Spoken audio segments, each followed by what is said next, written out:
6 రోజుల క్రితం తెలంగాణ రాష్ట్రంలోని చిగాచి ఫార్మా కంపెనీలో జరిగినటువంటి పెను ప్రమాదం 32 మంది మృత్యువాతకు కారణమైంది. అందులో ఇప్పటి వరకు 18 మృతదేహాలను గుర్తించినటువంటి కంపెనీ యాజమాన్యం కావచ్చు, ప్రభుత్వాలు ఆయా బంధువులకు ఆ మృతదేహాలను అప్పచెప్తున్నారు. కాకపోతే శ్రీకాకుళం జిల్లా జీసిగడ మండలం ఏదైతే ప్రస్తుతం పాలకండ్యం పంచాయతీ పరిధిలో ఉన్న జగన్నాథపురం గ్రామానికి చెందినటువంటి గొండుపల్లి వెంకటేష్ మాత్రం ఆ కంపెనీలో పనిచేస్తున్నారు. తన డ్యూటీ పూర్తయిన తర్వాత తన తోటి ఉద్యోగి కోసం 3 గంటల పాటు ఓటీకి వెళ్ళి ఆ ప్రమాదంలో చిక్కుకున్నట్టు మాత్రమే బంధువులు సమాచారం వచ్చింది.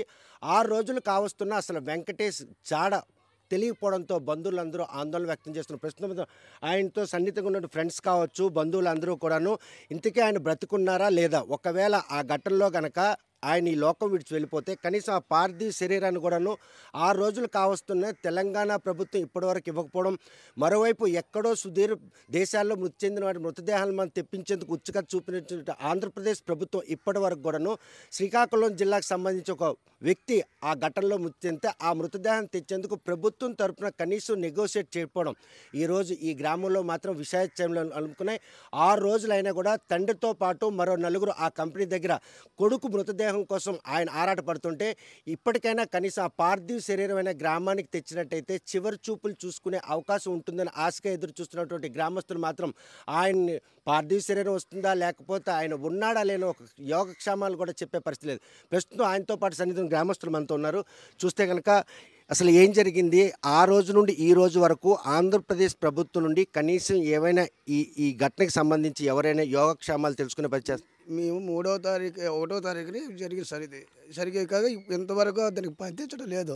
ఎవరిని అడిగినా సరే ఇదిగో అదిగో అంటారు. దానికి తోడేమొచ్చి అప్పటికి ఇంకా 3 రోజులు అయ్యాక ఇంకా ఇదవుతుంటే చంద్రబాబు నాయుడికి దండం పెట్టి, పవన్ కళ్యాణ్కి దండం పెట్టి మా వెళ్ళేవాళ్ళు ఎవరు దండం పెట్టి ఇతను ఈడి కొడుకు కూడా స్పందించడం లేదు. ఆ శివుడికి వీళ్ళకి తిరుగుతున్నాము చేస్తున్నాం, ఇక్కడికి వెళ్తే అక్కడికి వెళ్తే ఇక్కడ చూసి బాధపడుతున్నారు. ఇప్పుడు వెంకటేష్ కోసం ఆ ఫ్యాక్టరీ దగ్గర ఎంతమంది ఉన్నారు, ఇక్కడ ఆశగా మీరు ఎదురు చూస్తున్నారు, అక్కడ నుండి ఎటువంటి సమాచారం మీకు? 4 ఇక్కడి హాస్పిటల్కి ప్రదేశం చిరిపోయిన ప్రదేశానికి తిరుగుతూనే ఉన్నారు. ఇక్కడికి అక్కడికి ఎవరైనా స్పందించడం లేదు. ఇప్పటికి వీళ్ళ వల్ల రషపట్లేదు, వాళ్ళ వల్ల రషపట్లేదు. ఇప్పటికి అలాగ ఉన్నారు. అక్కడ రోజు అక్కడ తిరుగుతున్నారు. చూస్తే కనుక ఘటన జరిగిన రోజునే ఇక్కడ నుంచి తండ్రితో పాటు 4 అక్కడికి వెళ్ళారు. మార్చరీ వద్ద ఆ మృతదేహాన్ని ఐడెంటిఫై చేసేందుకు వారు చేస్తున్న ప్రయత్నంలో అక్కడ ప్రభుత్వం స్పందించినప్పుడు కూడా ఆంధ్రప్రదేశ్ ప్రభుత్వం జిల్లా యంత్రాంగం ఇప్పటి వరకు కూడా వెంకటేష్ జాడ్ కోసం ఎటువంటి ఆరా తీసే పరిస్థితి లేదు. 6 రోజులు కావస్తున్న వెంకటేష్ ఈ లోకంలో ఉన్నారా లేని కనీసం సమాచారం చెప్పే పరిస్థితి లేదు. ఒకవేళ ఆ ఘటనలో కనుక ఆయన దుర్మరణం పాలైనట్టంటే ఏదైతే ఇప్పటికే 18 బాడీలు ఐడెంటిఫై చేసినటువంటి అక్కడ హాస్పిటల్ నిర్వాహకులు మిగిలినటువంటి బాడీని ఐడెంటిఫై చేసే విషయంలో ఎటువంటి చర్యలు చేపడుతున్నారు, ఇప్పటికైనా వెంకటేష్ని చివరి చూపులు చూసే అవకాశం కలుగుతుందా లేదని మాత్రం దిగులు చెందే పరిస్థితి. చూస్తే ప్రస్తుతం వెంకటేష్కి పనిచేస్తున్నటువంటి ఆ ఫ్యాక్టరీలో ఎన్నాళ్ళ నుండి ఆయన అక్కడ పనిచేస్తున్నాడు, ఎంతమంది పిల్లలు వాళ్ళు, ఈరోజు ఆ పేరెంట్స్ ఎటువంటి ఆందోళన చెందారు? 2 పిల్లలండి, ఒక అమ్మాయి ఒక అబ్బాయి. వెంకటేష్ 4 ఇయర్స్ నుంచి చేస్తున్నాడు. అందులో సిగాజీ కంపెనీలో సీనియర్ కెమిస్ట్ క్వాలిటీ అసూరెన్స్లో చేస్తున్నాడు 4 ఇయర్స్ నుంచి. మండే మంగళవారం టికెట్ బుక్ చేసుకున్నారు ఇంటికి రావడానికని. ఇంటికి వస్తాను నేను అనేసి చేసుకున్నారు. ఇంతలోపు మండే ఇలా జరిగి 5 రోజులు అవుతున్నా సరే ఇంకా మాకు అక్కడ ఏమీ దొరకడం లేదు, ఏమీ చేయడం లేదు. కానీ ప్రభుత్వం కూడా దీని గురించి అసలు ఏం స్పందించట్లేదు. సోషల్ మీడియాలో ఇన్ని న్యూస్లు ఇన్ని ఛానల్లో చెప్పినా సరే ఏమీ ప్రభుత్వం స్పందించడం లేదు. ఈరోజు ఆయన తాలూకా కుటుంబానికి వచ్చిన కష్టం గురించి ఎవరు నోరు మెదిపే పరిస్థితి లేదనుకోవచ్చా? ఎక్కడో ఎవరో చనిపోతే వారి మృతదేహాలని పార్థివ శరీరాలు తేయడానికి రాష్ట్రం స్పందిస్తుంది, కానీ వెంకటేష్ విషయంలో ఎందుకు ఈ తత్సారు? ఇప్పుడు నేను దుబాయ్లో వర్క్ చేస్తున్నాను. నేను రాత్రే వచ్చాను దుబాయ్లో. ఏదైనా జరిగితే ప్రభుత్వం 3-4 రోజుల్లో సమాచారం తెలుసుకొని అక్కడి నుంచి బాడీ తీసుకురావడానికి ఎంతో ఉపయోగపడుతుంది. అలాంటిది ఒక పక్క రాష్ట్రం అయి ఉండి పక్క రాష్ట్రంలోనే ఇప్పుడు ఎందుకు ఇంత నిర్లక్ష్యం ప్రభుత్వం?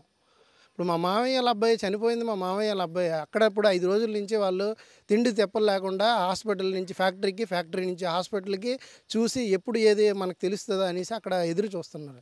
చూస్తే కనుక ప్రస్తుతం వెంకటేష్ విషయంలో మాత్రం అసలు యోగక్షేమాలు ఏమి చెప్పాల్సినటువంటి పరిస్థితి ఉన్నా కూడా అక్కడ కర్మాగార యాజమాన్యం కావచ్చు, లేకపోతే తెలంగాణ ప్రభుత్వం ఏదైతే పోస్ట్ మార్టం నిమిత్తమై ఉంచినటువంటి హాస్పిటల్లో ఉన్నటువంటి మృతదేహాలను మాత్రం ఐడెంటిఫై చేయడంలో 32 మృతి చెందగా అందులో 18 మాత్రమే ఇప్పటివరకు ఐడెంటిఫై చేశారు.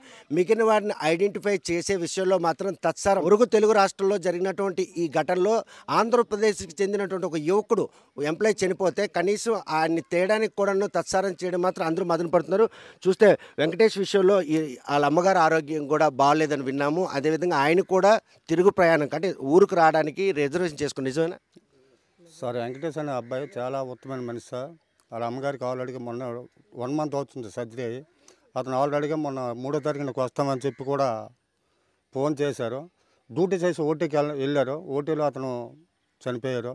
ఇంతవరకు మా నియోజకవర్గం ఎమ్మెల్యే కానీ ఎంపీ కానీ ఒక ఎంఆర్ఓ కానీ ఎవరు కానీ ఈ చనిపోయిన మనిషి ఇంటికి కనీసం ఏ అమ్మాయి మీ అబ్బాయి ఇలా చనిపోయాడు ఏడుపు చేసినాడు ఒక్కరు ప్రభుత్వం మన ఆంధ్రప్రదేశ్ ప్రభుత్వంలో చీపురుపల్లి హెచ్ఎల్ కాన్స్టిట్యున్సీలో ఒక ఎమ్మెల్యే కానీ ఎంపీ కానీ ఒక ఎంఆర్ఓ కానీ ఒక ఎండిఓ కానీ ఎవరు ఇక్కడ సందర్శించలేదు సార్. అది మా బాధకర విషయం. అది ఎందుకో అంత నిర్లక్ష్యం ఎందుకో ఈ వెంకటేష్ కుటుంబం విషయంలో ఈ గ్రామం జగన్నాథపురం గ్రామంలో ఒక మనిషి ఇలాగ ఆపదలో చనిపోతే ఎందుకు ఈ తత్సారం అధికారి యంత్రం? మరి అధికారి యంత్రం అంటే వాళ్ళు తెలుసుకోవాలి సార్. ఇప్పుడు ఆల్రెడీ వాళ్ళు పూర్ ఫ్యామిలీ సార్.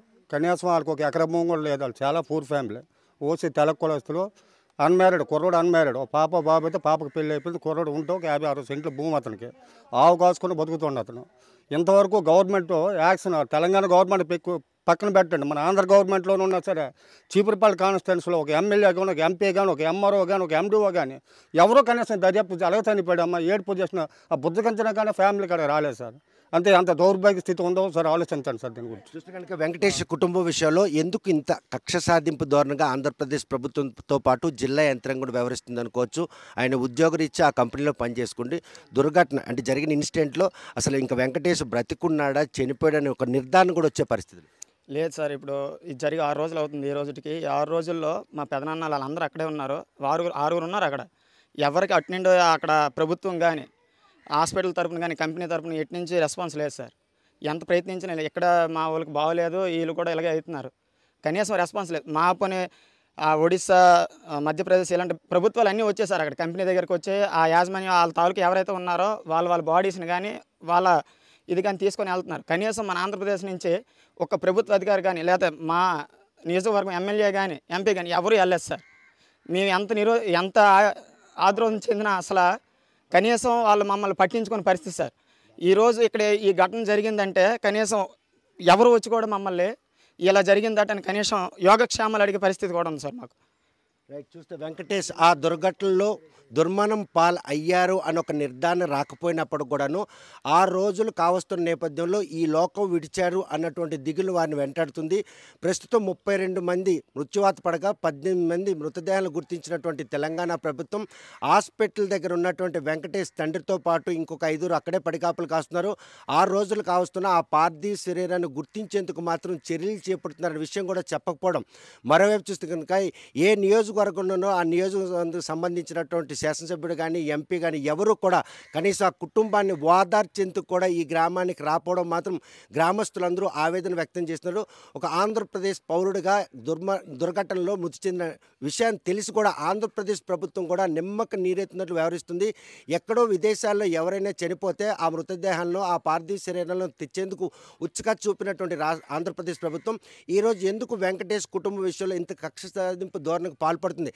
ఏదైతే మృతి చెందిన వారి కుటుంబాలు సంబంధించినటువంటి ఇతర రాష్ట్రాలకు సంబంధించినటువంటి యంత్రాంగం అంతా కూడా హాస్పిటల్ దగ్గర ఉండి ఆ బాడీని ఐడెంటిఫై చేసి ఆ యజమానులతో మాట్లాడి ఈరోజు ఆ పార్థివ శరీరం కావచ్చు ఆ మృతదేహాలను అప్పచెప్పే పనిలో ఉంటే ఆంధ్రప్రదేశ్ నుండి ఏ ఒక్క యంత్రాంగం కూడా ఈరోజు అక్కడికి వెళ్ళి వెంకటేష్ కుటుంబంకి వచ్చినటువంటి ఈ కష్టంపై ఆరా తీయకపోవడం మాత్రం జగన్నాథపురం వాసులు అందరూ కూడాను ఆవేదన వ్యక్తం చేస్తున్నారు. ఇంత కర్కశంగా ఆ కుటుంబంపై కక్ష సాధింపు చర్యలు పాల్పడుతున్నటువంటి ఆంధ్రప్రదేశ్ ప్రభుత్వం తీరుని మాత్రం తప్పుపడుతున్నారు. ముఖ్యమంత్రి చంద్రబాబు నాయుడు కావచ్చు ఉప ముఖ్యమంత్రి పవన్ కళ్యాణ్ అయినా కూడా ఈ విషయంలో స్పందించి వెంకటేష్ గనక మృతి చెందినట్లయితే కనీసం ఆ పార్థివ శరీరాన్ని కుటుంబ సభ్యులకు అప్పచెప్పినట్లే ఒక్కగాను కొడుకు తండ్రి చూస్తే వ్యవసాయ కూలి రెక్కాడితే కానీ డొక్కాడిన పరిస్థితి. అక్కజల్లు ఉంది, పెళ్లి చేశారు, తల్లి ఆరోగ్య పరిస్థితి బాగోలేని నేపథ్యంలో మంగళవారం గ్రామానికి వచ్చేందుకు రిజర్వేషన్ చేసుకున్న నేపథ్యంలో వెంకటేష్ మాత్రం తన డ్యూటీ పూర్తయిన తర్వాత తన స్నేహితుడు ఓటీ చేసేందుకు వెళ్ళి ఈ దుర్ఘటనలో మృతి చెందినట్లు నిర్ధారణకు రాకపోయినా కూడాను 6 రోజులు కావస్తుండడంతో మాత్రం వెంకటేష్ ఈ లోకం విడిచి వెళ్ళాడని ఆవేదన వెంటాడుతున్న ఈ నేపథ్యంలో పార్థివ్ శరీరం గ్రామానికి వచ్చినంత వరకు కూడాను కళ్ళు కాసేలా చూసేటటువంటి ఈ బంధువులకు ఎటువంటి బాసటగా నిలుస్తారో ఆంధ్రప్రదేశ్ ప్రభుత్వం ఇప్పటికైనా కళ్ళు తెరిచి ఆ వెంకటేష్ కుటుంబంకి వచ్చినట్టు కష్టాన్ని మాత్రం పరిగణనలో తీసుకోగలరని ఆశిద్దాం. వీడియో జర్నలిస్ట్ రామకృష్ణతో సత్యం, ఆర్టీవీ శ్రీకాకుళం. ఇండియా పాకిస్తాన్ ఉద్రిక్తతలపై లేటెస్ట్ అప్డేట్స్ కోసం డౌన్లోడ్ చేసుకోండి RTV లైవ్ యాప్.